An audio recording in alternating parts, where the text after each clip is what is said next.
இந்த வீடியோவில் நான் பண்ண தப்ப நீங்களும் திருப்பி பண்ணிடாதீங்க. வீடியோவை கடைசி வரைக்கும் பாருங்கள். இந்த வீடியோவில் நம்ம கோழி குஞ்சுகளுக்கு வெள்ளைப்புழு உற்பத்தி பற்றி தான் பார்க்க போகிறோம். வாங்க வீடியோக்குள்ளே போகலாம். நம்ம இந்த வெள்ளைப்புழு உற்பத்தி பண்ணுறதுக்கு தேவையானதெல்லாம் என்னென்னா, உங்கள் வீட்டில் இந்த மாதிரி பழைய குடம் இருந்துச்சுன்னா அதை பாதியை அறுத்து வச்சுக்கோங்க.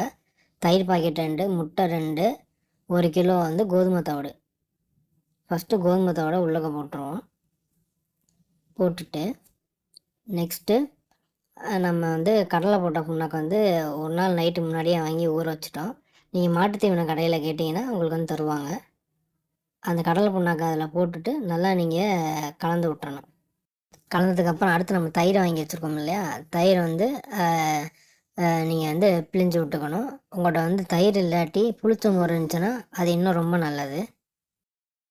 நான் இந்த வீடியோவில் 2 பாக்கெட் தயிர் யூஸ் பண்ணியிருக்கேன். உங்கள்கிட்ட 1 பாக்கெட் தயிர் இருந்தால் கூட போதும். நீங்கள் யூஸ் பண்ணிக்கலாம் தாராளமாக. அடுத்து நம்மக்கிட்ட இருக்கிற முட்டையை எடுத்துக்கிறோம். முட்டையை எடுத்து உடச்சி அதில் ஊற்றி விட்டுட்டு நல்லா பிசைஞ்சிடணும். எல்லா பக்கமும் அந்த முட்டை படுற மாதிரி. நான் இதில் 2 முட்டை எடுத்திருக்கேன். ஏன்னா நம்ம 1/2 கிலோ கிட்ட போட்டிருக்கோம் அதில். அதனால் முட்டையை போட்டு நல்லா பிணைஞ்சி விட்ருங்க, எல்லா பக்கமும் படுற மாதிரி. நீங்கள் சப்பாத்தி மாவு பிணைய மாதிரி பிணைஞ்சிருங்க ஃபுல்லாக. அடுத்து இதில் முக்கியமான தண்ணி தான். நீங்கள் தண்ணி உங்கள்கிட்ட ஆரோ வாட்டர் இருந்தால் யூஸ் பண்ணுங்கள், இல்லாட்டி போர் வாட்டர் யூஸ் பண்ணால் இன்னும் பெஸ்ட்டாக இருக்கும்.